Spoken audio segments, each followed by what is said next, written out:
నీ కుటుంబం అడుగుతుందా? ఏదిరా నువ్వు నమ్ముకున్నావు, చర్చని వెళ్తున్నావు, దేవుడు అంటున్నావు, ప్రార్థన చేస్తున్నావు, ఏదిరా దేవుడి కార్యం? ఏదిరా దేవుని శక్తి? ఏదిరా? ఏదమ్మా దేవుడు మన జీవితంలో చేసింది? ఏదమ్మా అని అడుగుతున్నారు కదా. అడుగు, దేవుణ్ణి అడుగు. ఇట్లా అడుగుతున్నారయా నా కుటుంబం అన్ని జనులు. నీ శక్తి దిగి రాకపోతే వాళ్ళు ఎట్లా మారతారయ్యా? నీ శక్తి చూపించకపోతే వాళ్ళు ఎట్లా మారతారు ప్రభువా? నా పక్షంగా కదలవయ్యా, నువ్వు కదలకపోతే వాళ్ళు ఎట్లా మారతారయ్యా? ఎగతాళి చేస్తున్నారు కదా ప్రభు వాళ్ళు. నువ్వు తెగ ప్రార్థనలు చేస్తున్నావుగా, తెగ మొర్ర పెడుతున్నావుగా, తెగ చేస్తున్నావు. ఏది నీ దేవుడు అని అడుగుతున్నారు. దేవా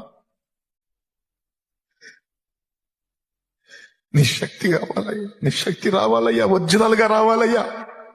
ఒరిజినల్ గా నీ శక్తి నా బిడ్డలు కుటుంబం అనుభవించాలయ్యా. ఎగతాళి చేస్తున్న నా వాళ్ళు సిగ్గుపడాలయ్యా. నీవు చెప్పింది నిజమే. యేసు సజీవుడు, ఆయన ఉన్నవాడు, ప్రార్థన వినువాడు. నిజమే. ఇదిగో నేను కూడా వస్తానని నీ వారు పరిగెత్తి వచ్చినట్లు దేవుని గోజాడు కన్నీరు గార్చు నా తండ్రి. Download ShareChat.